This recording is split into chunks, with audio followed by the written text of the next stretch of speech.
From Illinois Public Media News, this is 217 Today. I'm Stephanie Mosqueda. It's Monday, July 1st. Coming up, we'll learn more about some of the challenges cosmetology graduates face after attending programs run by for-profit companies. That story in just a few minutes. But first, these headlines. One local health organization is being recognized for its inclusive and supportive care for LGBTQ+ patients. IPM's May Antar has more. With a score of 85, Carle Foundation Hospital has been given high performer status in LGBTQ+ healthcare equality by the Human Rights Campaign Foundation. Amy Delaney is Director of Diversity, Equity, and Inclusion for the Carle Health System. She says they've made progress in inclusive language and practices training, and a physician recently told her how it makes a difference. Amy, I attended the training yesterday. Today, I met with a new patient who identifies as non-binary, and that training meant I knew exactly what I needed to do to communicate inclusively with this patient. According to the Health Equity Index, Carle still has space to improve in patient services and patient and community engagement. Delaney says they are continuing work to close gaps in health equity for the communities they serve. May Antar, IPM News. Independence Day fireworks started early this weekend and will continue in the week ahead. May Antar has more. Tolono, Villa Grove, Danville, and Arcola had celebrations over the weekend. Evening fireworks shows pick back up Wednesday at Champaign Country Club, Monticello's Lodge Park, and at the Rantoul Airport. On Thursday, July 4th, there will be fireworks at dusk at Memorial Stadium in Champaign, over Lake Sibley in Ford County, and Coles County Memorial Airport in Charleston. Celebrations will continue into Saturday. May Antar, IPM News. Top Illinois Democrats are reaffirming their support for President Joe Biden after his lackluster debate performance against Republican Donald Trump. Dave McKinney reports. Congresswoman Jan Schakowsky says her fellow Democrats should not panic after Biden's widely panned debate showing against Trump. Democrats across the country, including Illinois, woke up with a political hangover after Biden's struggle to confront Trump on a litany of lies and at points lacked focus. It raised questions about the viability of Biden's re-election campaign, but Schakowsky is not among those ready to look for a new nominee. It was not a good day, I agree, but I think to make decisions right now is way premature. Illinois Governor J.B. Pritzker also was among Democrats, saying the party should stay the course with Biden. This is Dave McKinney. Researchers say a bill introduced in Springfield this year could allow more working adults in Illinois to get college degrees. Lisa Kurian-Phillip reports. The legislation would allow community colleges to offer bachelor's degrees required for more and more jobs, instead of just 2-year associate's degrees. Janina Baker is a higher education researcher at the University of Illinois Urbana-Champaign. As we think about who our learners are and where they are, they don't necessarily have the opportunity to just up and leave, right, and go to the closest 4-year college. There are just 12 public universities in Illinois offering bachelor's degrees and nearly 50 community colleges across the state that could do so if the bill passes. It was introduced in February and hasn't moved much since then. Lisa Kurian-Phillip. Still to come, we'll learn more about some of the challenges cosmetology graduates face after attending programs run by for-profit companies.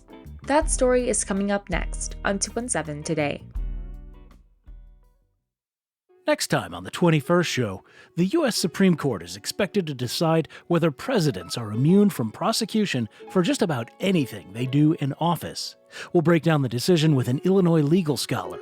Plus, it's been a while since streaming killed the video store, but there are holdouts for physical media.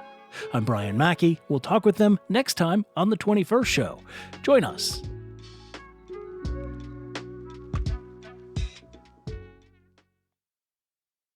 You're listening to 217 Today. I'm Stephanie Mosqueda. In Illinois, hairstylists, barbers, nail techs, and estheticians go through hundreds of hours of training to get their license. 80% of these beauty and cosmetology programs are run by for-profit companies. But after investing thousands of dollars and hundreds of hours, graduates are rarely better off than those with just a high school degree. Esther Yuji Kang has the story. Add the glue to my ring dot. On a rainy afternoon, Melina Moss is sitting on her couch at her southwest suburban Chicago Ridge apartment. She's got a mannequin head on her coffee table, and she's carefully applying some lashes to its left eye with a tweezer. The 29-year-old graduated earlier this year from Tricoci University of Beauty Culture. The school was supposed to be a career pivot for Moss after she got laid off from a manufacturing company last year. I wanted lash extension training and my esthetician's license to go forward with it. It would have given me everything I needed to get a studio space and do lashes in there. She called Tricoci's Broadview campus, just a 10-minute drive from her apartment. The recruiter first wanted to hear all about Moss's goals. What you speak to the advisor about, they hone in on that. So they focus a lot of their selling pitch on anything that you showed an interest in. Pretty soon, the recruiter was calling and emailing Moss multiple times a day, telling her that spots were limited and classes were starting soon. Moss moved quickly. She tapped into her retirement account, and her mother took out a loan. On this day, as she works on the mannequin, she tells me where she actually learned to apply lashes. This is stuff that I've learned off of TikTok. Moss does not mince words about her education. Big scam. A huge scam. About $15,000 and 750 hours later, Moss still does not have the lash application certification that the recruiter had promised her. Turns out the lash kit cost extra, and those classes were separate from the esthetician program. And the education she did get may not necessarily help her down the road. A WBEZ data analysis found every single Illinois cosmetology school reported that the median earnings of their students were lower than the median earnings of a high school graduate. We also did a survey of more than 250 students at for-profit schools, and dozens in beauty programs told us their education was expensive and low quality. Take Emily Contine, for example, at G-Skin and Beauty Institute in Oak Brook. She says she spent much of her time in front of screens in the form of instructional videos and games. Just a classroom full of girls just chatting with each other because nobody's controlling the class. There's nobody guiding you along. We go there and just count down the hours until we can leave.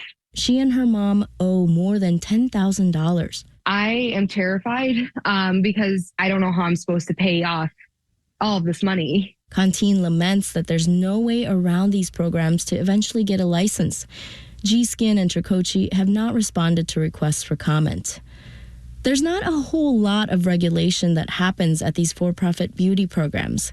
But Carolyn Fast, with the nonpartisan think tank The Century Foundation, says the federal government can decide which schools to fund. When they see that there are programs that are leading to such terrible outcomes, people not being able to pay back their loans or not earning more than they would if they had never gone into the program, the federal government wants to make sure that they're not continuing to invest taxpayers' money in those programs. That's the point of a federal rule starting up in July.